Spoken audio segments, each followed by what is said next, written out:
Hello, hello. It's a long time no see. Right? I know, right? What was it? 2016, 20 Metal in the Mountains? Yeah. 2019. Something Yeah. like that. 2019, yeah. Yeah. The years are bleeding over now. Even during COVID, it's just I can't even believe it's 2021 already. It was either 2018 or 2019. I don't I remember. think it's 2019. I don't know. I don't even know what fucking day or month it is. So, Dude, I'm right there with you. I have no idea. They just all kind of like blend and blur together when you do the whole tour life and working from home and all this shit. Like everything just becomes this big clusterfuck of a blur. Kinda. Oh, dude, I'm right there with you. I can't tell you how many times on tour I'm glad I wasn't the vocalist in some of the bands because, it would be like, thank you, Pittsburgh. It's like, we're in New York City. It's like, shit. That happened one time. Yeah. I can't remember where it was. What I want to know is I know you've had a habit in the past of being in a shit ton of bands. How the fuck do you remember that many goddamn songs? Yeah. It's a process, a lot of memory, because like anytime you learn material, whether you're writing it yourself or you're learning it in a band that you're playing for, you have to rehearse it till it becomes muscle memory. And I really, like, when I joined Motivator, I really had, like, I played percussion, but I wasn't like a percussionist. So I thought it was hilarious that once I joined that band and got established, everybody knew me as a percussionist. And like, I started out playing like piano and then moved to like doing like vocals and then bass and guitar and stuff. So I played around with like everything but that instrument. And then the one thing that kicks off is the one instrument that I was apparently playing at the time. But it was scheduling was a really big thing between being in multiple bands and stuff like that, and finding the time frames and being able to do it, because you can join a million different bands or whatever, but at the same point in time I had to get kind of mentored under a bunch of people that were artists playing for multiple bands. A good friend of mine, John Siren, I knew him from like Kidney Thieves era to Mankind is Obsolete, and now he's played with IMX, Cyclone 9, and multiple other bands. So I kind of was like referring with them of, how do you guys do what you do? Because I like being on the road all the time. I like going out and playing in bands and stuff and expressing myself in kind of split different ways, because being in like Motivator, you have to dress in the paint. It's one specific like niche area, and then playing in other bands doing their type of deal. So it's like you find the best of what you like to do, and then it kind of, you watch it become octopus tentacles, and you're like, oh man, how do I keep this going? I'm fully amazed at your ability to do that. Yeah, for sure. Thank you. Yeah, it's a process. It's a lot of times there's always this. I call it the 48-hour boot camp. Is where any band that I've joined, it's like that 48 hours before the tour starts, before the show starts.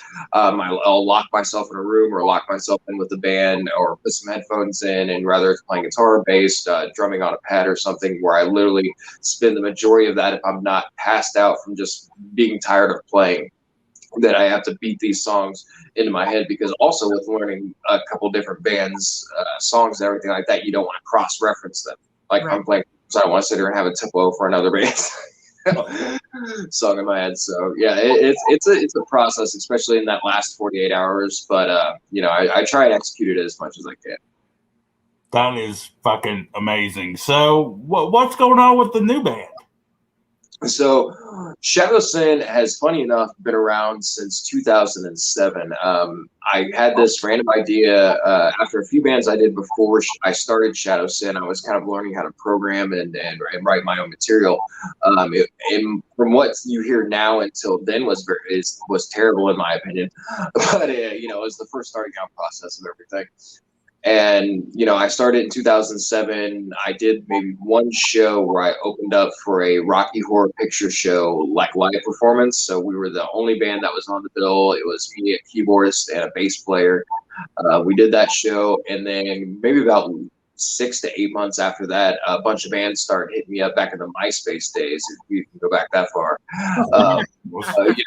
And then that's how that you would pick up musicians. Like, if you saw somebody with a profile picture that had like a keyboard or guitar, it's like, hey, where are you from? Are you available? In certain areas. So I got picked up by a couple bands from Alabama, bands in Ohio, bands in Illinois.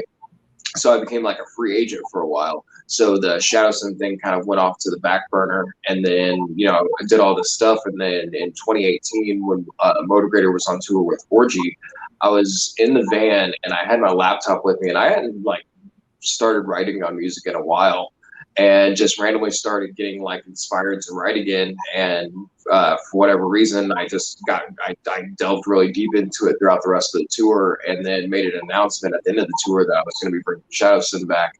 And my drummer Beckett, who I brought in at the very get-go of Shadow Syn, as far as the new era of it from 2018. We've been trying to be in a band together for probably about 10 years. We're both from the same area, Indianapolis, grew up in the same scene. And, we always talked about being in a band together. And I hit him up in a message after I did that video, and I was like, hey, man, I think now might be the time that me and you do something together. And he was all for it. And I think I had the demo from Sideshow was the only track that I had at the time. And so trying to be like, hey, I have a band idea. I've got one song, but I'm going to have more coming. But tell me what you think of this. Was pretty funny. And then it just kind of all fell into place. My bass player came in from a referral from my drummer. I had two previous guitar players that helped kind of kickstart Shadow Syn at the very beginning. They're no longer in the band, but they're still great people, still, great musicians. And then now with having Dustin from being in Motivator with him, so it's nice having like that old blood into the new thing that I'm doing right now. And I got my producer that's going to be coming in on the live perspective at secondary guitar and everything. So just watching everything kind of fall into place, and then with getting like the music video done, getting into the studio, and getting ready to get this album dropped. It's been a 2-year process putting it all together, but it's definitely been probably the most worthwhile thing I've ever done. Gotcha. I just checked out the new video, and that shit is fucking badass. I loved it. And I actually got a message from a couple of our employees that were like, who the fuck is this band? And why have you not like told us about them? Like, well, surprise, here you go. Check them out. So I know they've been raving in our little work chat all day about your video and talking about it all day long. But where did you come up with the concept for the new video? Well, before the theatricality of what you see visually in the video, I wrote Sideshow based on, I remember when I was 14 and I grew up, and I saw a picture. It was in, I think, Circus Magazine or Metal Edge Magazine, one of the old, like, back when magazines were a thing to kids. And there was a picture of Slipknot on one page and then a picture of Marilyn Manson on the other. And I was like, I want to do that when I grow up. And it wasn't for the fact of, like, what they were wearing specifically. It was the fact that I knew that there were musicians playing on stage, but it looked like a playground, and they're adults and stuff. So I was like, this is cool. Like, I didn't, in a sense, want to be like a jeans and t-shirt type of, like, if I'm going to do music, I want to, like, slot my stuff up and like, just go balls to the wall with it. And so as I started getting older, my first kind of induction into the touring aspect was I was helping roadie for, back when Dietrich was in Marazine, I was their roadie for a little bit. I was like doing the day-to-day stuff with Marazine when they were on tour with Cyclone Night of Mushroomhead. So at 19, 20 years old, that's my first like throw into, like, there's no easy way into it. Like, you just, here it is. Yeah, so like we've got kind of a small history back there. But growing from that into like being a live performer, going on tour, and then doing all these different things, and then creating my own band later on down the road, I kind of got to see in the growth of my career, I got to see the light side, the good things that I always wanted and hoped for, like being a performer, being a musician on stage. But I also got to see the things that the magazines won't show you, the things that the fabricated elements that you will never be able to visually see unless you're put in it, and which is the dark side of the industry. All the people that are either out to take your money, take advantage of you, with the sides of where people can envelop your ego so much to where it destroys you as a person. You become somebody totally different. So I wanted to kind of display that element into Sideshow, and then welcome to the Sideshow. Everything that you wanted is completely what you saw, but there's a whole twisted dark side that you never seen until, guess what, you're right up in it.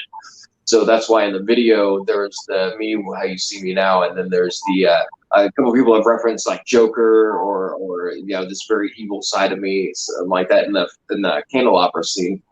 And that part in the music video was not even like, none of this was planned out until the day before shooting. Me and Dustin flew from California, and then I flew our videographer and other guitar player at the time to the video shoot that was in Indianapolis. So I have no idea from afar what I'm getting ready to walk into. I just know we have a location, we're doing it on these days, and we're flying in, rehearsing, and then going to do the video shoot. So we go into the night before, it's probably like 10 o'clock at night. We're going to start shooting the next day at pretty much noon. And we're walking through the place, and there's 42,000 square feet, 2 stories that I have to work with. And I'm looking around, and I'm like, there's so much open space, and there's stuff behind us that can't be in the shot. And so there's just so much space to work with, and I have no clue what to do to put these things together. So, so behind the scenes stuff that I'll actually like unveil here on this podcast here with you guys is all the stuff that you've seen in the candelabra scene was the most makeshift stuff that we could put together. I was literally like pretty much by myself. Everybody went up to the hotel or passed out, went back to wherever. And Rocky helped me for about maybe like an hour or two. And then we first had the idea of putting like barricades in a circle, and it's like we'll do like an in the round thing, like old Metallica style, if we have to worst case scenario. But then there's these big bay like windows that are just beaming in light, so it's going to cut off our visuals for shooting the daytime.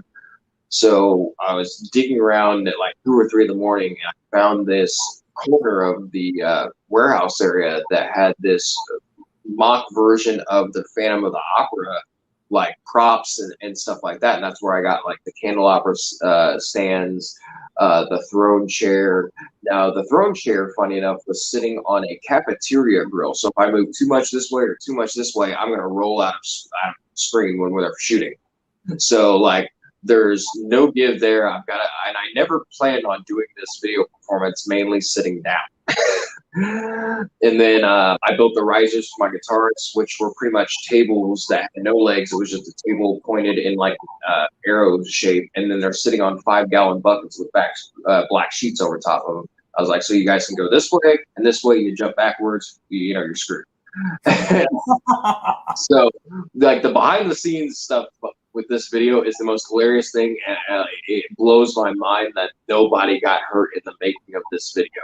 And when we saw the final cut of it and everything, I was like, there's no way this is the video, because this did not look this easy.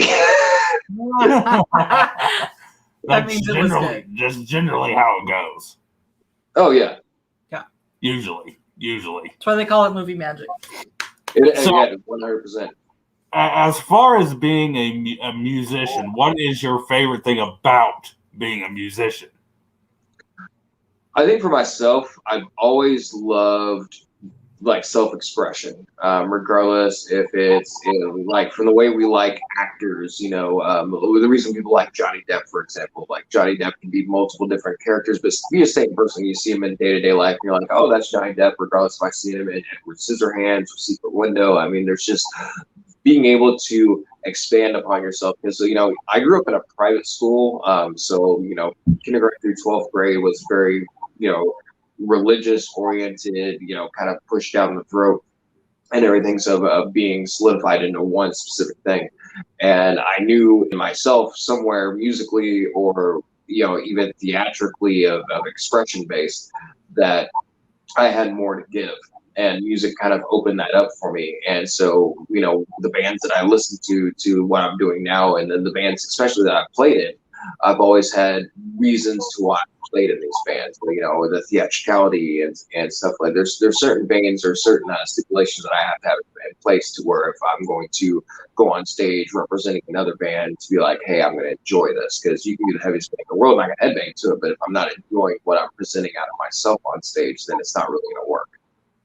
And so I just kind of grew up in doing that and kind of just finding my own outlets of what I wanted to do. And, I've never thought, down the road it would be something where I'd be a vocalist or, for my own band for any reason. But at the same point in time, I didn't realize that I had so much to say until I guess I got older and started digging more into myself and realizing that, maybe I'm more than just a person behind an instrument. And then as I started writing songs and stuff like that, it just started flowing kind of out of me. And it was like, okay, there's the purpose there. There's the reasoning, and here's what I have to do. You know, regardless if I'm doing this or doing that, this is something that's being pushed out of me that's not for anybody else but what I'm trying to say or what I'm trying to do.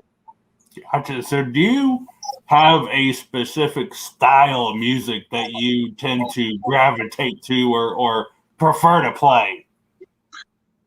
Honestly, not really. It's hilarious because I've had friends that I've hung out with or that came over, and they see me playing in heavy metal bands, heavy industrial bands, and stuff like that, and then you come hang out with me just to have a drink or just to chill or whatever, and you're gonna hear like Dion, Elvis, Def Leppard. So from like 50s to 80s, it's kind of like what I like to listen to and stuff like that. But what I write, it becomes like, and this is where I kind of like want to always use like the identification of like the light and dark side, how I did with Sideshow, is like there's going to be the elements of me that are going to be adapted to this. So like doing Shadow Syn and writing the music that I do and stuff, that's me letting out that side of me, and then the enjoyment of what I like to do on the opposite end, or even if it's just listening to a 50s song or 70s, or even if it's back 80s of like Mark Morrison or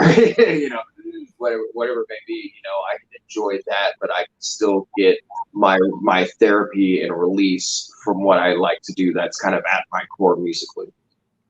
Gotcha. I know you got some questions. You're being dead silent. I'm listening. Go. So what are your plans for 2021? All right, so 2021, got a lot going on that I've got to get laid out. I'm on the back end of things outside of the bands and stuff. I'm starting my own management company, so I've always wanted to figure out like what I could do to, in a sense, give back to what I've learned in the music industry. Like I'm not like Nikki Sixx or some big famous musician or whatever, but I know a lot when it comes to business and when it comes to understanding what you want to do in the industry and what to look out for. And there's a lot of bands now that I think it's just might be with people. I won't really solidify it to like bands that do this, but it's people and the mentalities that do this. And like, when you have a band, you have 5 people that can influence the others and stuff like that. But, people see kind of like, when I was, younger, when I saw the magazine, you get fabricated on someone's music video or somebody's stature, or status in the industry and stuff, and be like, well, I want to do that. I'm going to follow exactly what they do or whatever. But you don't see the humps, the things where they actually succeeded over that you might not have like the mental capability or the understanding or the financial means of, succeeding out of that. You might fail at that. It might take a lot more from you. And, you might not have the right people that can help motivate or push you to do it yourself for the most part until you get an understanding of what you're doing, and then let them come to you. Or if you go to them, you know exactly what to expect from like a label or a management company to be able to handle you in your best interest, because any business that's out there right now is really going to take the best interest of the business first before they really worry about you. And so launching that, trying to get that up and set, getting Shadow Syn's next music video for our upcoming song Damage. I've been working on that song for probably about 8 months now. The hardest thing about being a musician that writes your own stuff is you will be the biggest critic of your stuff. Sideshow, for example, there's a sound that's like an ARP in the chorus that you'll hear primarily when the video first kicks into the chorus, but you won't hear it in the choruses where I'm singing. And that little ARP alone, I remember being in the studio with Joe, and we spent like 7 hours, had all this different equipment set up and everything, trying to get like some type of chorus sound for it. And then when I left his place, came back, and I ended up putting this thing together on my laptop on one of the programs I have and sent it over to him, and it worked perfectly. So it's like, you don't know, is this the best of what I'm writing? Can I write something better and everything? So I battle with that a lot with the writing process. And so I finally, I'm coming to terms with myself about being done with the tracks. So with Damage, it's finally hit that mark and everything. So I've written out a script idea for the music video side of it, which is going to be a playoff as I guess in a sense, a sequel from what Sideshow was. So there'll be a part 2 to Sideshow in the upcoming video for Damage that'll be released. And then we're going to set to go on tour in the fall to finally go from out of the studio to on the stage. Nice. Sounds good. I can't wait to see them. Yeah. Dude, I'm right there with you. I'm so ready to be out of the studio. It's not even funny. I think that back whenever I was a musician, of course, I quit because I still play music for myself, but I couldn't ever keep a band together because everybody I always got had substance abuse problems and whatever. Oh, but my road too. Yeah, it was always god awful. Like me and my brother, we always played together, and we loved every aspect of it, whether it was writing or playing live. Now, my favorite was playing live. I hated the fucking studio. Hated it. I was good at it. I could knock it out in one shot, but goddamn, I hated the fucking studio.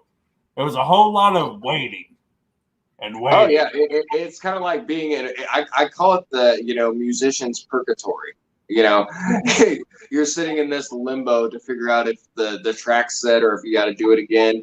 I got to give huge props to my producer Joe Hayes. Like the fact that he's been showing me a lot of stuff too, because I'm no programmer or mixer. I mean, I'm decent at it, but he is the mastermind behind it. And just watching him critically go through the minuscule nuances that are involved in the process of it, I'm just like, man.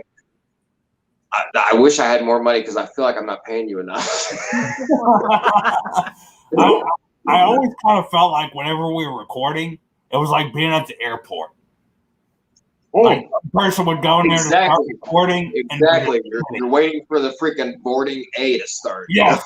And you're sitting, and you're sitting, and you're sitting, and you're waiting, and you're waiting for your fucking number to be called so you could go in there and do your thing. And it's just it was horrible, dude. Right, I'm right there with you, dude. I'm 96% a live guy. I'll give 4% to the writing process, but 96%, I would say right now, I'm all about the feeling and the hype, because I can tell you right now, no matter what drug anybody was to ever do or whatever high you've ever been on, as a musician, that moment right before you walk on stage, right before the crowd sees you, when the lights are off and there's certain flashes going on or some smoke or the intro's playing or whatever, and you're walking out to do your thing, that moment right there, that first step onto the stage, there is no greater feeling than that. I don't know, because every time I did it, I almost threw up. Well, see, and that's the thing. The bubble guts. That is the best throw up that you'll ever feel. You won't have to be too drunk to feel that. That's just from normal being on stage. No, see, I hate that. I had a pre-stage thing. I always vomited right before going on stage. See, at always Metal in the Mountains, I introduced one band. It was Sin Shrift. And Don LeMay went up with me, and we were waiting backstage, and I told her, I said, I might have to leave. She's like, what? I said, I have to poop. And she goes, what? I said, it's a nervous thing. As soon as I get nervous, I'm like, gotta go poop. You should do back in Motograder, we always used to check with each other. I think I honestly have the video. I'll have to send it to you guys. The guys will kill me for it, but I don't care. But there's a video that I have on my laptop where we were doing a live video stream from the dressing room, and we were talking about if we got our Chipotle dump out of the way before we went on stage. and stuff. It's a legit thing. I'll definitely send it to you, but no, you're not wrong on that. Sometimes you gotta get out of the way first. We definitely should be sponsored by Imodium, because me and Imodium are best friends. Here's the weird shit. So when I was in the band, I would always throw up. But for some reason, once I became this and became a host and put a mask on and became a character, it didn't bother me anymore. No, I don't even get nervous. There's just this little bit of like fuck it that just comes into play. Sometimes it's wearing a mask, sometimes it's putting certain makeup on or whatever. Like I would never puke on a person without makeup on, but if you put me in the candelabra scene or whatever, and we go alive again, like I might throw up on you. I'll sign it, but I might throw up on you. That's a good bit of advice. Justice said, never eat less than 2 hours before stage time.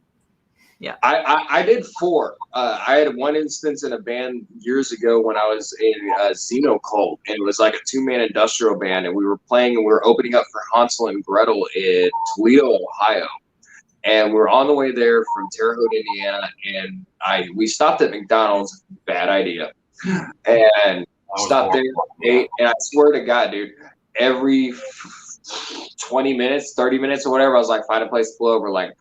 The amount, like there wasn't a septic tank known to man that would be able to hold the amount of shit that was coming out of the back of my ass throughout that entire travel process up until we got there. It was terrible. And then we get there and we like play, and thankfully we only had like a 20-25 minute set, so it wasn't anything long. Yeah, we've been there, done that. So. Right. Yeah, but hey, the show must go on. Yeah. You know? So who would you say that your biggest musical influences are? I would probably say when I grew up, like when I first kind of got into industrial music, I was born in a small town, Freedom, Indiana. So there was really nothing around there, and me and my mom and my grandma went to this it was like a town that had like a garage sale over a weekend, so everybody in the town was participating in it. And there was this table at this one house that had like, LL Cool J, Destiny's Child CDs, and then there was Opiate by Tool, Chainsaw by Skinny Puppy, Burnout at the Hydrogen Bar. I think it was either ChemLab, there it was. So these 3 CDs were like 25 cents each or whatever. And I bought them because of the artwork. I had no idea who these bands were. I was used to listening to music as drums, guitar, some singing, and stuff like that at that age. So I was like 14 years old. And I bought these CDs, put them in my, I didn't even have the ESP tour, but I had the anti-skip. I had to literally sit there on the drive home holding my freaking Walkman who was sitting there so it wouldn't skip. And was listening to Chainsaw by Skinny Puppy, and I remember like hitting rewind over and over again because I never heard the sounds before that they were using, like just the effects and everything. I was just like, what am I? It felt like I was listening to a film score with some creepy ass vocals over the top of it. And I went and looked the band up on yahoo.com or Yahoo search back when it was a thing. And that was like the only way you could find bands or whatever. And I saw live pictures and stuff back from like Two Dark Park tour or like the Rabies tour and stuff like that. And I was like, that's like badass. It's like Halloween with this band. And so I started really getting into like the industrial element, like old school KMFDM back when they would use like vacuum cleaners through distortion pedals to get their guitar effects and stuff. So like the old Ministry. So like that's kind of where I got rooted into the darker elements of music. I grew up listening to like Marilyn Manson, Nine Inch Nails, and stuff like that. That was kind of enveloped in the mainstream aspect of it. But the things I was hearing, I remember like even the first time I heard him, like I love him. And the first time I heard that band was on, there was a kid that was a skateboarder and he skateboarded around town in the small town I grew up in. And there was a sampler CD. It was like the Razor Blade Romance EP or something like that. And he was just skating around, and I wore like these like black t-shirt, black tight, trick pants, or whatever was like available at that time that I wasn't doing myself, with like bleaching my own clothes and like ripping and tearing holes in them. So he like up to me and he's like, hey, here's a CD or whatever, and I took it home and I listened to it and stuff. So it's kind of like really underground from like things that I was kind of like being indoctrinated into that wasn't really on purpose. Nobody that really kind of showed me anything. And then as I grew more into the music scene, I started finding those people that knew of those bands, that knew how to write music like that. And when I was 17, when I joined Nyx, the singer of the band, the guy that wrote songs for the band, was 33. So we were doing songs in practice. He was like, I wrote this song in '89, and we're like practicing. And I was like, I was 3 years old when you fucking wrote that. And we're like, right now. And so I was able to be mentored under some pretty cool people as far as the industrial of it. They kind of like taught me and showed me other bands that I never heard of. One band I ended up really liking later on down the road, a band called Lux. They were it was a female fronted industrial band or whatever, and they were really good.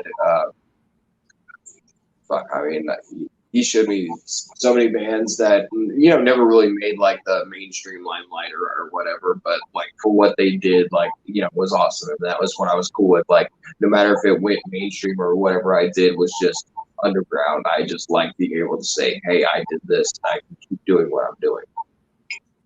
Oh yeah. Are we ready for the shit questions? Oh, I like shit questions.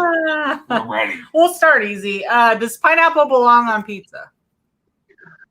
No, ever. Not one bit. Like you can eat that individually, but you need to leave the Italians alone. You need to leave the pizza alone. If people want it individually, they can put it in a little dish and then scoop a spoonful into their mouth and then bite into a pizza.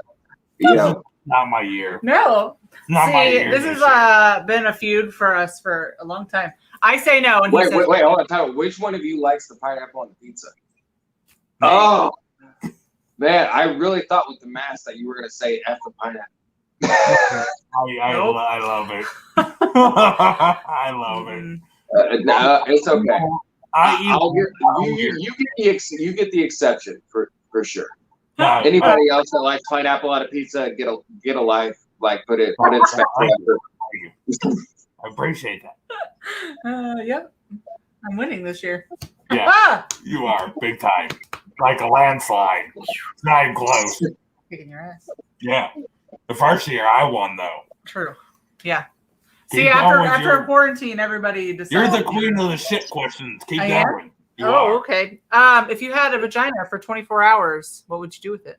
Probably just look at myself. Like, honestly, like if I was a female and I could just like if it just randomly happened, I'd just try and investigate what the hell just happened. Probably for a 24-hour period. The whole time. Only fans, here I come. And I would be my only fan. That would be it. I'm making money for 24 hours. Right. Like everything must come, or whatever you want to use. Yeah, I'm going to be doing that all right. Hello, Brazil. How's it going? I'm going to make some money. That's for damn sure. Because you're going to turn back into a dude after 24 hours. So right, the Cinderella slipper doesn't always work for after 24 hours. The girl goes back, it becomes a dick at the end of it. Yeah, so you can do whatever the hell you want for 24 hours, and then that girl's gone. She disappears. Right, because I honestly think I would still be a lesbian. Like I'm an internal male lesbian right now, but I even think I would be a female lesbian externally. Oh, I wouldn't believe that. Well, yeah, I would do a lot of lesbian porn on webcam. Oh, yeah, yeah, you're gonna be a lesbian. I would just take like the nanny's like film score or the TV score and just put it in the background and put "Make Room for Fanny," and that would be my thing. Oh, we getting down for 24 hours. I'm making money. Oh yeah, Kardashians, watch out. Oh, give me some chaps in a cowboy hat. We're on. That's happening. Oh, the cowboy hat. Yeah. Okay. Oh yeah, you gotta have the cowboy hat. It's gotta be covered. And we're gonna play Rhinestone Cowboy. Okay. Yeah, that's how that's gonna work. However, it's gotta work. Yeah. Do the other one, the real good shit one. What's the boner one? Oh, I always forget about that one. So if every time you got a boner, your boner made a noise, what would that noise be? It could be music too. It could be whatever you want. Honestly, there was funny enough, there was a TikTok video of this bird that was like sitting on a counter, and it looked like it would make like this little sound, and it was just there, and it looked at the camera, and I was like, ah! And so I think that sound specifically would be hilarious. Especially, I would do it perfectly to be in line at like a DMV or a bank or something like that, just to be able to do that in broad silence. I love it. I have two of them. You too? Yeah, I decided on a new one. It would either, if it's morning time, it would be Jaws. It would be the Jaws theme. Okay. Nighttime would be that southern kind of, well, hi. Well, hi. Yeah. From TikTok. Yeah. Yeah, that's what it would be. Why? I don't know. I think it's fucking funny. If you pull down your pants, you got a boner, pops up, it's like, well, hi. Here's what I think. I think we need we need to make a clothing line together, and then put a sensor that when the boner starts getting erect and hits that zipper line, it makes a sound. It triggers an audio sequence, and you can program it with a little remote to where you can have all these different effects that you want. That would be great. That's even better. Do you remember back in the day when Lucky brand jeans came out and you pulled the zipper down and said "Lucky You" down the seam? Oh my God. You don't remember those? Dude, we gotta bring that back, but it's gotta be in like bold, or do like the fruit by the foot type of thing. You just about punch yourself. I about choked. I about had soda come out my nose. That was fucking good. That was fantastic. And if any of you in the comments have a question, go ahead and we'll post it up so Zero can see it. If he wants to answer it, he can. If he doesn't, well, fuck you. He won't answer it. I will totally answer it. Anybody that's watching right now, craziest thing that you can think of, I want to hear it. Justice wants to know where they can see Shadow Syn live. You will be able to see Shadow Syn live on a squared box that's about 8 foot elevated from a stage at some point in time this fall, hosted by somebody that I don't know. Woo! but I promise I will be there along with my band performing for you. That's all that matters. Right. Oh, there you go. Most awkward or crazy experience with a fan? Oh, I can give you this one. So when I was in Exiting the System in Indiana, this was like 2015. I had this crazed fan. It was a boy. I don't even remember his name. He was like 16 years old. And I had just now replaced our old singer. So I was originally the keyboard player. Our singer left. I wrote new music. My guitar player, the guy that made the band, he liked it. So I became the vocalist. Year or two go by, and then we go and play the Emerson Theater in Indianapolis. And my old singer referred this kid to the band now because he liked his stuff. And then I guess he became overtly a fan of our stuff. So I went outside, smoked a cigarette right after sound check, and I'm not in stage clothing or anything like that. And this kid's standing out there, and he's like, "Hey, do you know what time the doors open?" I was like, "I think 7, 8 o'clock. I can't remember." And he was like, "Cool." He's like, "I'm here to check out XTS, or are you here to see X in the System?" And I was like, "Kinda." And so he was like, "Oh, cool, man." And he was like, they got really cool music and their new stuff is freaking awesome. And so I go back inside, don't think anything of it, go in there, change, get into a wardrobe, and we don't come back out until when we go on stage. Now, we go on stage, and I go to the front of the stage, and like I'm laying down on the stage, and I arched my back, like leaning over the backside of the front of the stage, like kind of singing to the crowd. And this kid puts his hand on my chest, and he's like trying to rub the black paint off my chest.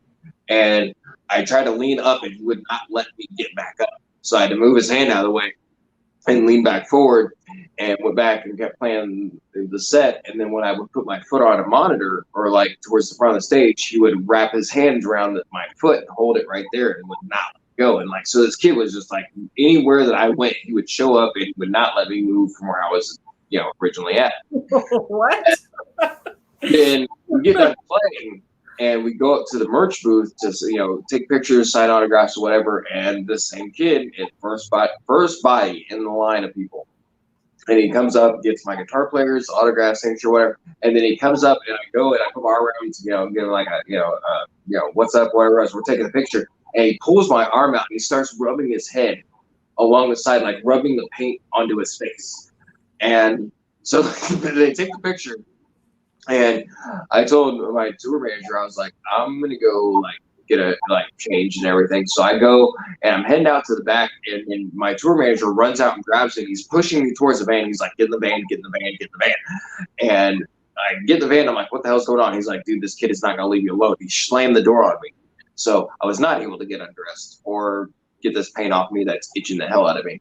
And I watched this kid. He's like stalking the backside of the area, like walking around the different vans and everything. Luckily, he didn't know what the van was ours, but he was walking around the entire back area until I came out. And as soon as Tony came out with Casey and Jason, the other members from XDS, he ran right up to Tony and like I guess he was asking, well, you know, where's Zero at and everything.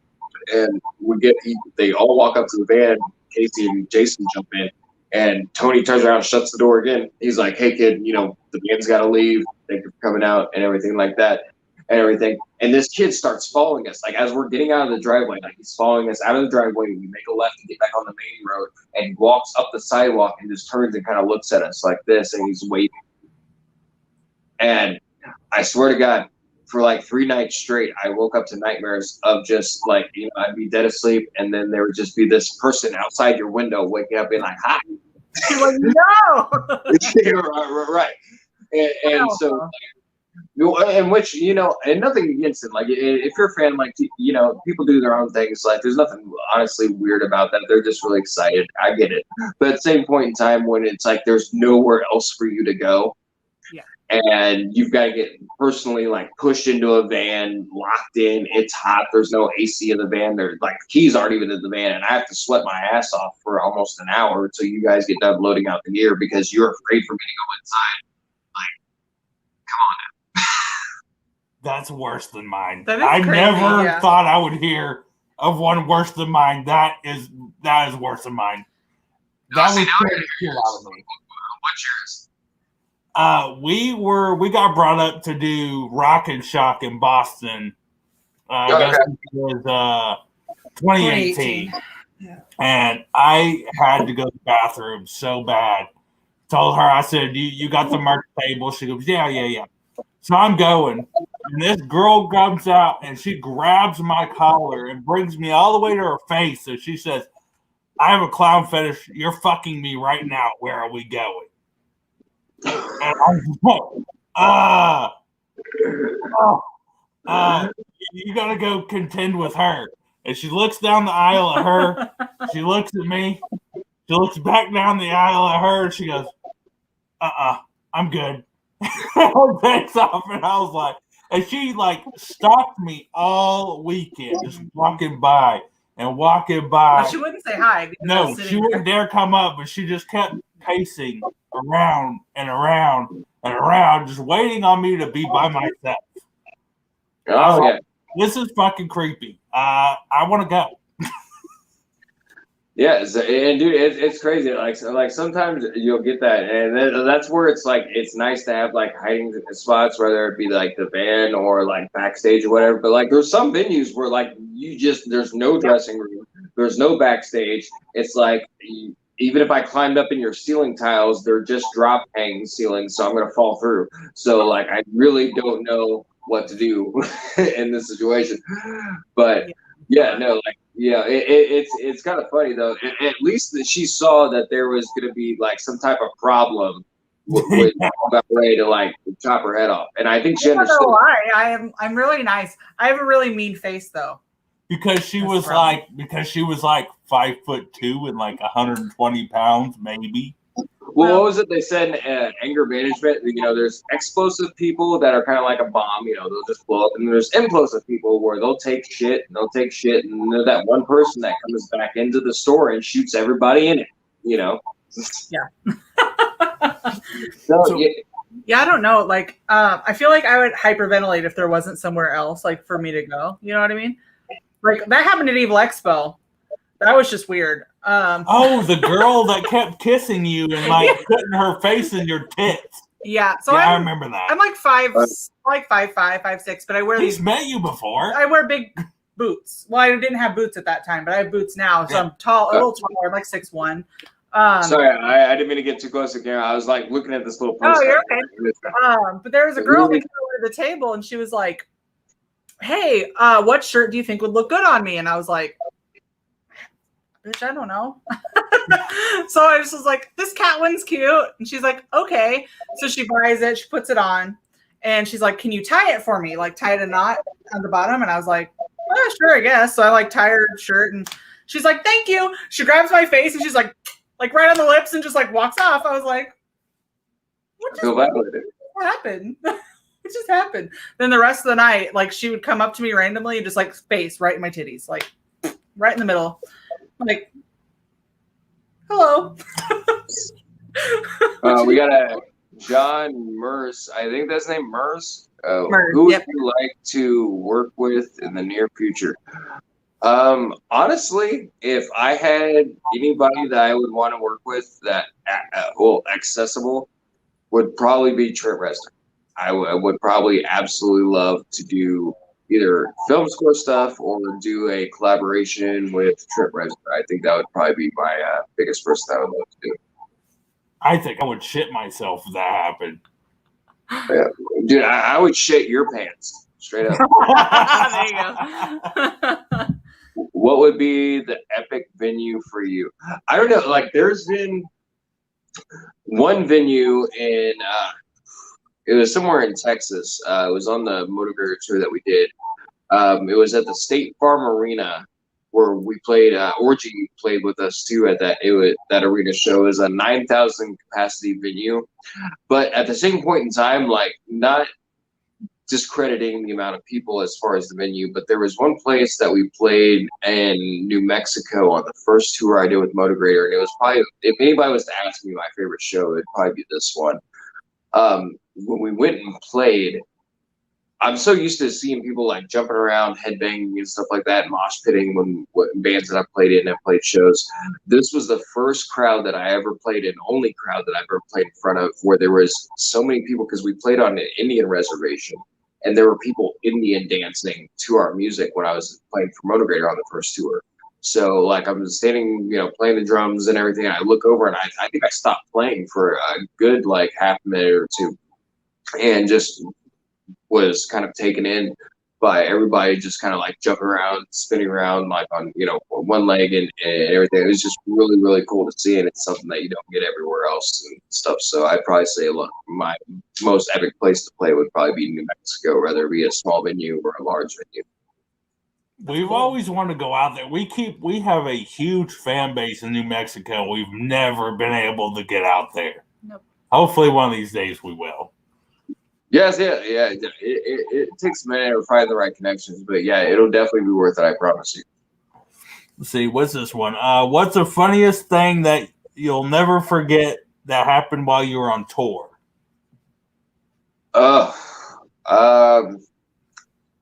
One of the funniest things that I do remember, we were on tour. This was another Motivator tour, and Angel, our singer's girlfriend at the time, we were fucking with her in a sense too. We didn't want to try and push it to this degree, but she called, and we had just so happened to about 10 minutes beforehand, there was a police officer that rolled up beside our like van and trailer and everything because we were outside of Planet Fitness at like 3 a.m. and rolled up and was like, hey, what are you guys, what are you guys doing? We're just checking the property, blah, blah, blah. And long story short, it became a good conversation. We're hanging out, and we hung out with these cops for probably about like 2 hours, like just there in the parking lot. And so Angel's wife calls, and for whatever reason, Nuke decides to say that, hey, there's a problem going on right now. We'll call you right back. And hangs up with her. Now, we have no idea that he has even had this conversation with her. And Nuke comes around. He was like, hey, you guys can we take a picture of you guys putting handcuffs on him? And so the cops are cool with it.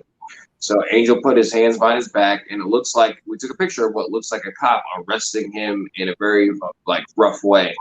And Nuke sent that to his girlfriend, and then we got in the car and we headed out and left. And Angel's girlfriend is blowing up Nuke's phone, and Nuke is on there, and all we do is we're sitting in the back, and Nuke is like, yeah, he's getting taken to the county jail. We don't know what's going on. We've got a show to play tonight, and we're gonna go check on him in the morning and everything. And all we hear is, what are you doing? And we've had instances where I've been on tours where we were wrecked. I've been in tours where, we've had people that have, almost OD'd on tour, depending on, what venue we're looking at. I've seen a lot of crazy things on tour. Luckily, a lot of those things didn't, one of them out of the craziness didn't involve me, but I've seen a lot of crazy stuff on tour. So depending on how far you want to get stretched with it, I've seen a lot. Gotcha. So do your little last minute spiels. Where can they find your music? Where can they download it? Merch? Anything you want to plug away. Right, not a problem. So if you guys haven't found it on Facebook or on YouTube, ShadowSyn, you can go to YouTube and find our debut music video. We just released this probably about a couple months ago. You can find the same video. I released it at the same time on Facebook, so just type in ShadowSyn for Shadow Syn and find us on Facebook. Upcoming stuff that we got going on, we're going to be releasing a new music video here in the next couple months for our upcoming track Damage, as well as going to be doing a tour announcement here for the fall of 2021. As far as anything else, just feel free to contact me directly, and outside of that, you're in the dark. Well, you hang on. I'm going to talk to you after I shut all this stuff down. The rest of you, we will see you guys on Monday. Thank you guys again. Fuck you. When I'm screaming, fuck you. Middle finger in the air, but no one wanted to hear what you screaming. Fuck you too. I'm running the stratosphere in a brand new atmosphere. I wanna go and shoot to the campus clear, cause I never thought I would've made it out of here alive. For the land where the people put the evil of night ride. You'll never see an equal to my kind, so blind to anything to line the life to mind is right now. Looking for another mind to fight out, bringing everything that you can bring down on the ground like 150 pounds of C4, looking for keyboard thugs. Well, I'ma need more slugs, cause I wanna see more blood. You ain't never seen gold like us. They don't wanna make them any more like us. Put them on tour with the paint on them, but anybody can know your little lane song. Fuck right, I'ma stay wrong. Black out with a ray gun, looking for anybody to make up. Motherfuckers really need to wake up. There's nothing really you can say. It's never gonna change my mind. I'm on some fuck that shit today.